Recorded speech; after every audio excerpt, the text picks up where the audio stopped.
ada button, kemudian ada kita ngisi input, ngelihat produk, itu hasil kerja si HTML sama CSS.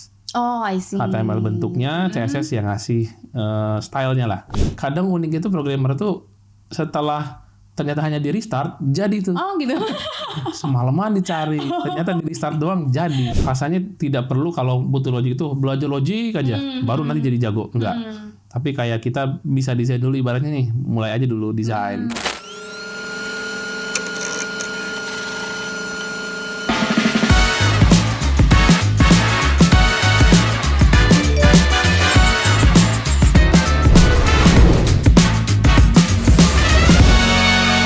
Sit back, relax, and tune in. Jadi kalau setelah si tim UI bikin desain itu, kadang kita ngasih masukan rasional nggak gitu, desain seperti ini. Itu memang sumbernya hanya buku. Kalau lagi baik, kalau ada yang bikin itu biasanya blog. Ada di blog ya. Isunya itu React.js mulai bisa ke backend. Tapi kalau untuk direkomendasikan ke pemula, menurut Mas Prawito, framework apa yang paling bagus untuk pemula? Kalau sekarang pasti saya rekomendasikan React.js. Karena rasanya semua company sekarang menggunakan React.js. Oh, I see. Kecuali mungkin pemerintahan lah ya. Oke, kenapa Dia itu tuh? cukup jadul ya, karena masih mungkin ada yang menggunakan JavaScript vanilla gitu sebutnya. Jadi istilahnya belum disentuh framework. Jadi bahasa aslinya. JavaScript atau mungkin naik sedikit pakai library, pakai jQuery gitu. Tapi kalau di company besar biasanya sudah pakai framework, itu pakai React.js. Oke. Kalau misalnya dari Mas Prawito nih untuk ke pemula ya, kira-kira apa hal yang perlu dipelajarin terlebih dahulu? Tentunya kalau mau front end, saya sih menyarankan HTML CSS harus kuat dulu. Oke. Setelah itu JavaScript. JavaScript udah mulai ke logic tuh. Dari situ kita bisa kembangin kemana aja tuh. Bisa masuk ke web dilanjutin terus atau masuk ke mobile. Bahkan ke backendnya juga bisa. Oh gitu. Karena ada JavaScriptnya tadi. Oke. Betul. Berarti memang harus awal mulanya adalah CSS dan HTML. Kalau mau front end. Tapi apa sih sebenarnya CSS dan HTML itu? Kalau sederhananya HTML CSS ini apa yang kita lihat tuh di browser. Kalau kita buka sebuah web, katakan Tokopedia, di situ kita lihat tampilan, ada button, kemudian ada kita ngisi input, ngelihat produk, itu hasil kerja si HTML sama CSS. Oh, I see. HTML bentuknya, CSS yang ngasih stylenya lah. Oke, warnanya lah ya. Warnanya, betul, bentuk lingkarannya kayak gitu, itu CSS-nya. Oke, jadi kayak istilahnya desainnya di CSS-nya. Betul, yang menjadi dia lebih kelihatan bagus CSS-nya. Kalau JavaScript itu apanya nih? Nah, tadi kan baru tampilan aja tuh, tampilan aja. Jadi kalau kita pakai HTML CSS aja, udah jadi, tapi nggak berfungsi. Oke, nggak bisa dipencet-pencet? Dipencet mungkin bisa, tapi nggak ngapa-ngapain. Hanya pencet-pencet, kok ngapa-ngapain. Gitu. Ya, oke. Nah, nanti yang menghubungkan dia katakan ke pembayaran, kemudian ke history, itu semua nanti JavaScript yang aturnya. Oke. Logik-logik semuanya di situ. Jadi codingannya istilahnya ya? Betul, bisa dikatakan mungkin codingan logik semua di JavaScript. Di JavaScript. HTML CSS mungkin tidak ada logik di situ. Terus kemudian React.js-nya ini ngapain lagi nih? Tadinya kan default awalnya HTML CSS JavaScript. Situ aja sebenarnya udah selesai. Oh gitu. Kalau kita mau itu aja udah cukup. Oke. Tapi pasti kerja kita berat banget tuh, karena JavaScript itu bahasa ibunya. Nah, adalah orang yang baik hati mempermudah kerjaan kita. I see. Itu jadikanlah sebuah framework. Jadi si bahasa ini kalau mau lebih mudah lagi pakai ini gitu. Akhirnya kita ikutin aturannya mereka. Aturan mereka gimana sih kalau mau buat button biar mudah gitu, atau bikin page mudah, pakai aturannya mereka. Nah, jadi si React.js ini istilahnya upgrade dari JavaScript supaya lebih mudah lagi. Pakailah si React.js ataupun React tadi. Tapi kalau udah pakai React.js nggak perlu CSS HTML? Nah, bisa seperti itu. Kalau kita mau pure semua pakai JavaScript, itu bisa pakai React.js tadi. Codingan kita semua JavaScript, kemudian stylingnya juga pakai JavaScript. Tapi sebenarnya balik layar itu dia di-convert jadi HTML, CSS juga. Cuman kita nggak ngurusin itu. Semua udah di-handle gitu. Udah otomatis akan ke-convert Jadi, sendiri betul. ya. Jadi kita udah bikin aja, nanti hasilnya juga toh balik lagi ke sana ya. Betul, kayak gitu. Kalau misalnya nih aku mau jadi front end developer, tapi aku nggak mau belajar CSS HTML, aku mau langsung belajar React.js, bisa nggak? Kalau disebut bisa. Oke. Cuman nantinya katakan kita mau benerin bug kita, itu lumayan sulit karena kan kalau kita lihat dari webnya, dia sudah langsung jadi HTML, CSS, JavaScript. Oh, I see. Ya, kita harus tahu basicnya. Ini kok kenapa buttonnya nggak sesuai harapan saya ya? Gitu. Hanya harus kita debug tuh, harus kita lihat, di inspect mungkin halamannya kita lihat. Nah kalau nggak ada skill sama sekali di CSS, kesulitan nanti. Ya. Jadi memang harus tahu istilahnya basicnya dulu di sana. Betul. Ya. Salah saya harus selalu tahu basicnya. Oke. Kalau dari Mas Prawito nih, kira-kira merekomendasikan nggak sih berkarir sebagai developer ini? Tentu. Oke, kenapa tuh? Rasanya apa ya? Kalau ditanya rekomendasi kerjaan apa? Ya karena saya di bidang ini, terus merasa nyaman juga. Ya tentu akan direkomendasikan ke orang lain bahwa ya berkarir aja di programmer lah ya, programmer. Entah mau front end developer ataupun back end developer, karena balik kesukaan masing-masing. Karena mungkin satu kalau saya sendiri hobi, kemudian merasa kayak kalau kita buat sesuatu, kemudian bisa solve masalah orang itu seru. Oh, gitu. Kayak saya punya masalah nih di pencatatan keuangan, coba deh bikin aplikasinya gitu. Terus kita bikin sendiri dan ternyata memang bermanfaat, gitu. Seru rasanya. Bukan karena gajinya gede ya? Itu juga. Soalnya kan sekarang itu banyak banget memang I don't know ya rumornya memang kalau untuk berkarir di IT itu pasti lebih high daripada pekerjaan lain gitu. Tapi itu benar gak sih atau cuma rumor doang? Ya kurang begitu tahu ya. Karena mungkin kalau pembanding kan harus melihat yang lain juga. Dan ya setahu saya memang ya lumayan lah ya.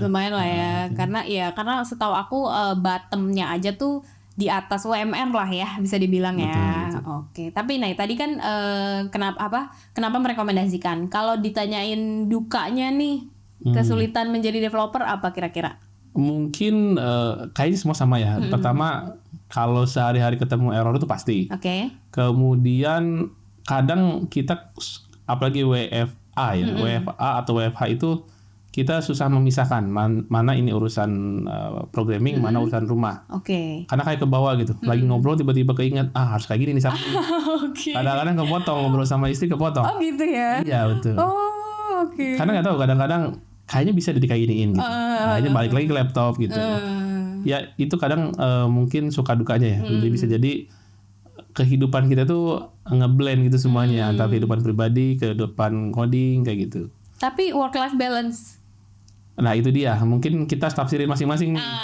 Kalau bagi saya sih mungkin itu work life balance saya itu seperti itu kehidupan saya, karena saya tidak memisahkan kayak ngoding itu pekerjaan, kemudian kehidupan rumah tangga itu rumah tangga gitu. Bagi saya ya dua-dua itu bareng, jadi akhirnya balance aja. Karena tadi ya itu developer itu sebagai hobi juga kan ya. Karena hobi juga kebetulan. Jadi enjoy aja ya. Enjoy. Tapi pernah nggak sih ada di titik dimana kayak kenapa sih gue jadi developer gitu? Kalau disebut kenapanya mungkin itu alur aja sih. Developer juga kan sebutan sebenarnya. Awal mulanya kan berarti karena tadi udah suka aja di bidang coding, solve problem, suka. Dari itu namanya developer gitu.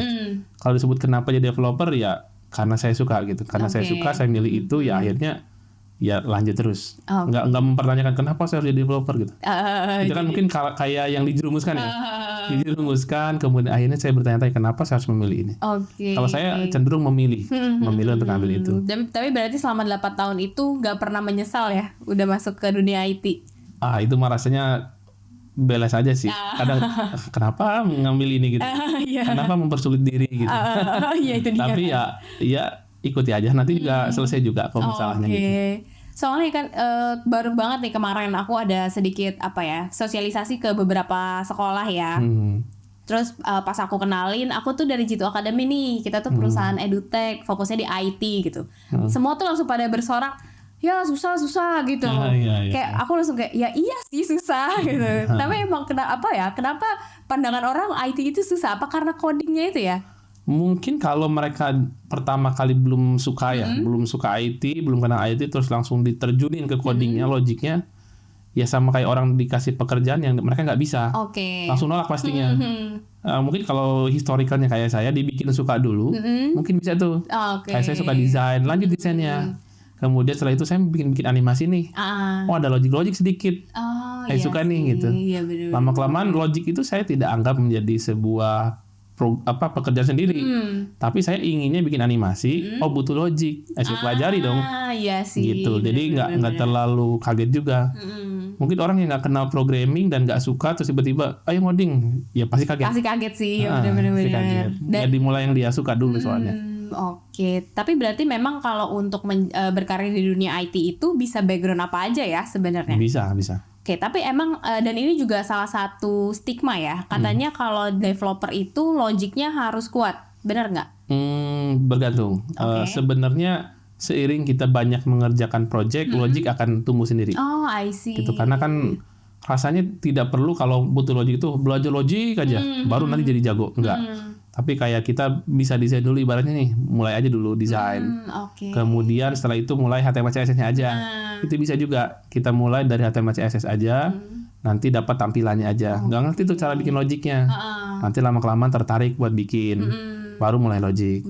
Disebut harus kuat, nanti lama-kelamaan kuat kok.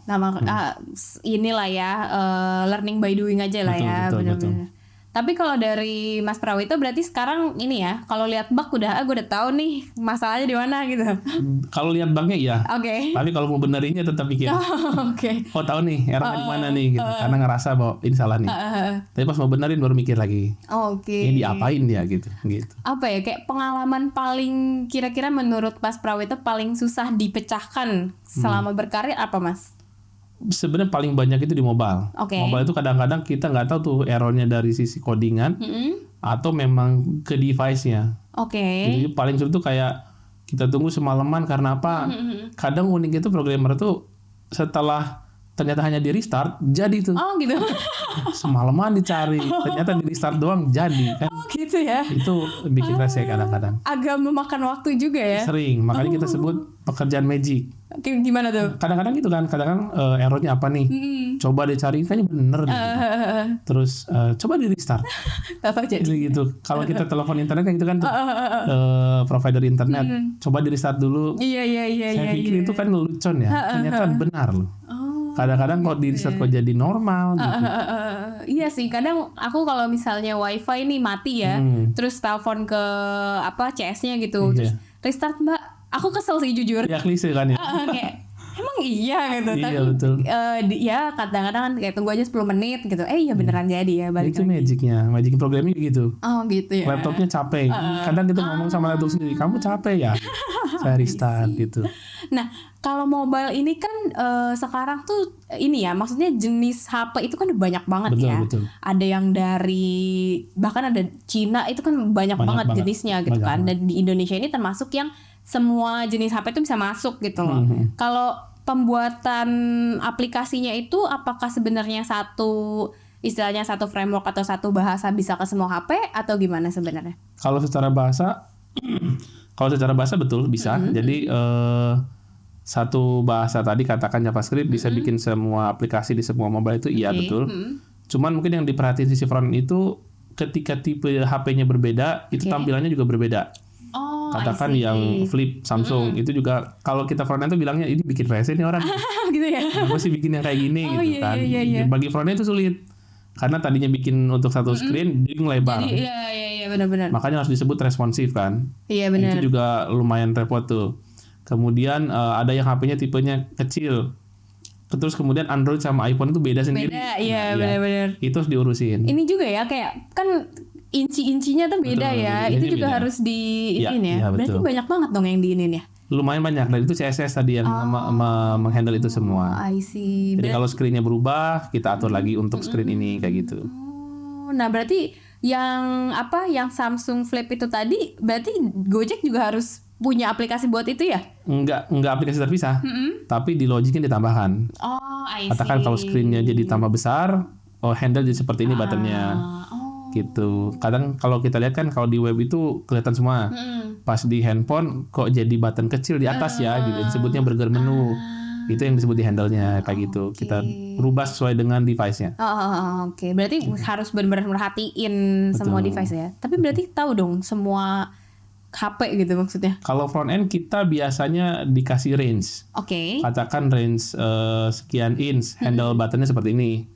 Semakin gede lagi gitu, seperti jadi apa bukan spesifik misalnya Mito Oh enggak. Gitu enggak ya? Enggak sampai tipenya. Kecuali mau mobile mungkin bisa. Maksudnya? Katakan aplikasi mobile. Kalau web dan mobile kan beda. Oh, oke. Kalau aplikasi mobile mungkin kalau mau menghandle tipe bisa. Karena kan bisa dapat infonya. Ini orang pakai tipe apa ya gitu. Tapi itu juga di-record sih untuk front end itu. Kadang errornya dari tipe HP apa ya. Itu di-record terus dikirim nanti reportingnya. Soalnya waktu itu aku lihat di TikTok nih ya. Ada developer itu HP tuh banyak kayak tempel di dinding gitu. Iya. Itu karena itu ya, harus lihat apakah di HP ini responsif dan lain sebagainya gitu ya. Betul. Tapi biasanya itu udah levelnya QA, tester. Jadi yang perhatiin itu si QA-nya ya.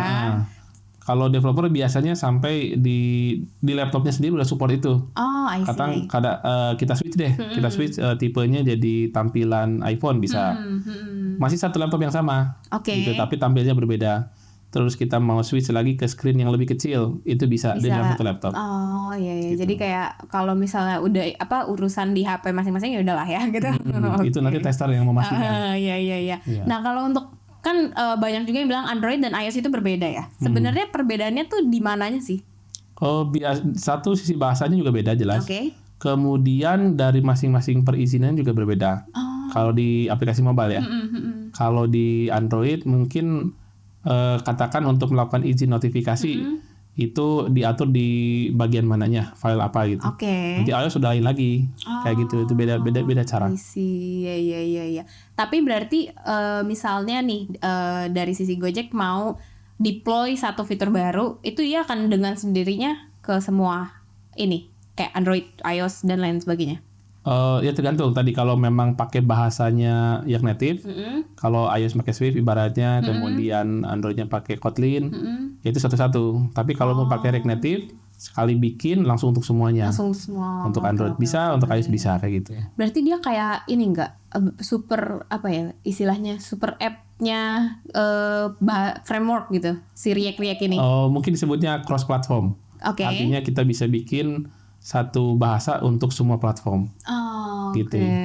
Iya kayak tadi ya, kalau React.js udah bisa sampai backend, bisa jadi cuma React.js doang ya. Kita pelajari bisa jadi cukup itu. Kalau untuk Mas Praw itu pertama kali belajar framework itu tadi Angular. Angular yang kalau levelnya framework ya Angular.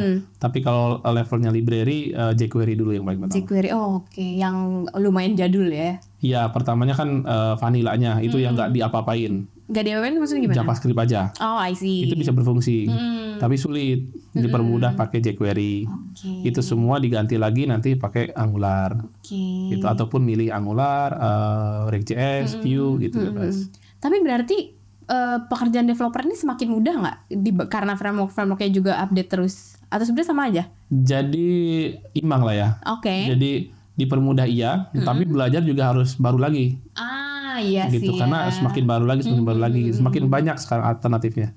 Oke. Gitu. Berarti iya sih, emang harus terus belajar ya. Kalau misalnya nggak belajar, ketinggalan ya. Ketinggalan pastinya. Oke, kalau misalnya dalam waktu dekat nih, Mas Prawito ada keinginan untuk belajar ini nggak? Framework baru atau apa gitu, atau udah nyaman aja di React.js? Kalau framework baru, React.js juga kan ada update yang terbaru. Saya cukup ketinggalan. Jadi saya juga mungkin mau update juga ke situ, React.js yang versi-versi terbaru. Terutama yang support tadi itu, yang mau ke arah backend itu, udah dipelajari lebih dalam.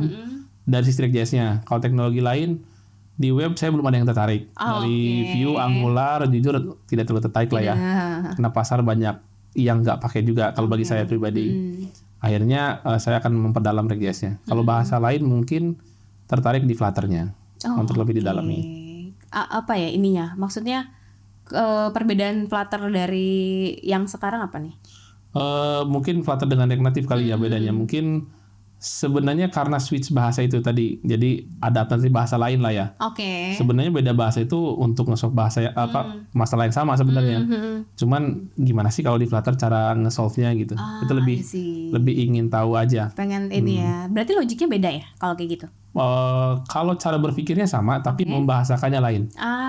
Gitu. Ya sama aja kalau kayak kita bahasa Inggris, bahasa Jepang beda ya. Tapi sebenarnya mungkin strukturnya sama segala macamnya. Kayak gitu ya. Oke, Kak, tapi ada keinginan nggak untuk back end? Back end sebenarnya selalu karena di belakang layar, di luar dari pekerjaan utama, kalau mau ada keperluan pribadi, pasti butuh backend. Oke. Ya terus di dalamnya pastinya. Dan sejauh ini nyaman di Node.js. Oke. Gitu. Tapi pernah buat aplikasi, maksudnya apa ya? Ya buat web atau aplikasi lah, tapi backendnya gitu. Oh, sering juga. Sering juga ya. Karena ketika di handle sendiri kan pasti harus bisa backendnya. Oh gitu. Gitu. Iya, nanti nggak berfungsi dong. Iya sih. Oke. Berarti ya sebenarnya memang seorang developer mau dia FE mau dia BE sebenarnya harus bisa semua ya. Kalau memang bukan untuk korporasi ya. Kalau istilahnya dia kerja di company lain yang memang sudah ada pembagian front end back end, ya bisa memilih kita. Tapi kalau untuk urusan pribadi kan kecuali kita hire orang lain ya untuk mengerjakan back endnya ibaratnya.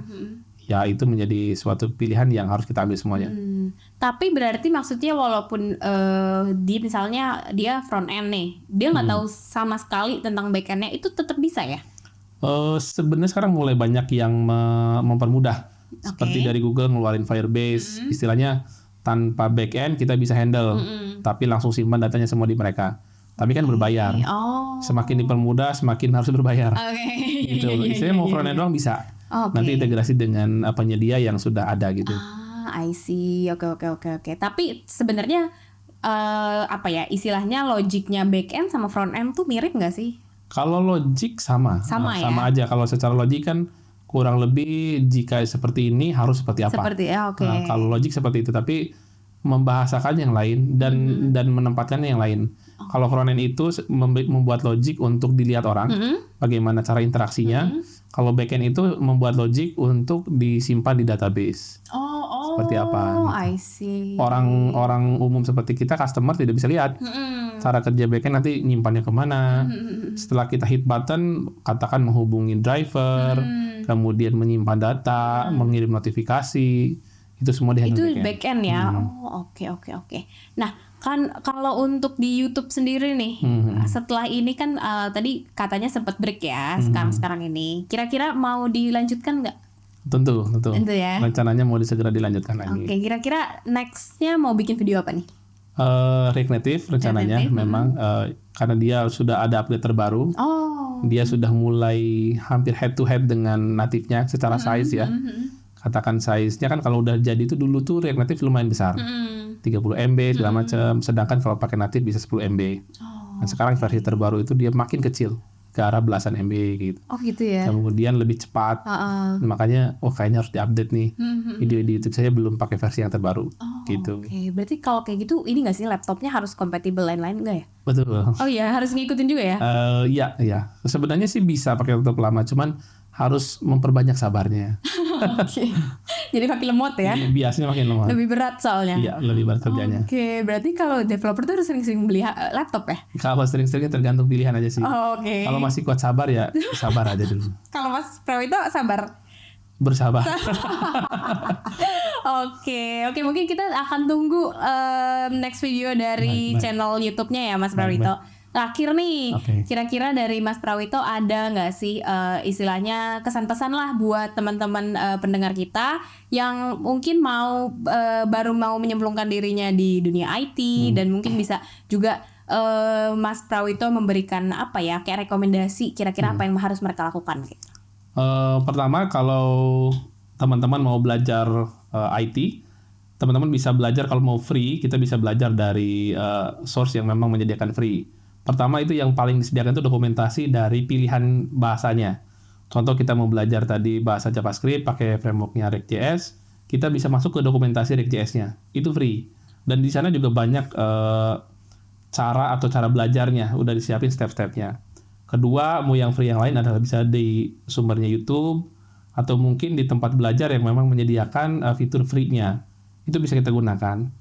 Tapi memang kalau free ya berarti ada sedikit kelemahan ya. Kalau kita mau konsultasi, mau nanya-nanya kesulitan. Kalau mau lebih mudah lagi ya bisa cari tempat belajar yang memang menyediakan fitur konsultasinya, nanya ke mentornya mudah gitu. Mungkin salah satunya gitu Academy mungkin ya. Betul. Bisa disediakan juga seperti itu. Oke, thank you so much untuk Mas Prawito udah hadir dan memberikan kita wawasan baru nih ya, dan juga ilmu-ilmu baru. Semoga mungkin next time kita bisa undang lagi nggak nih? Oke, terima kasih. Bisa ya, buat kita mungkin bisa bahas yang lebih menarik lagi, atau mungkin kalau misalnya ada update-update tadi kan balik lagi ya, dunia IT itu pasti selalu ada update. Berkembang, ya. Kita bisa tanya-tanya lah ya untuk nextnya. Oke, dari segitu dulu aja untuk episode kali ini. Terima kasih buat teman-teman yang sudah mendengarkan sampai akhir. Balik lagi ya, kalau misalnya kalian mau lihat episode-episode kita sebelumnya, kalian bisa langsung cek aja di YouTube kita, di Spotify maupun di Noise. Dan juga jangan lupa untuk cek YouTube-nya Mas Prawito. Dari aku segitu dulu, terima kasih teman-teman.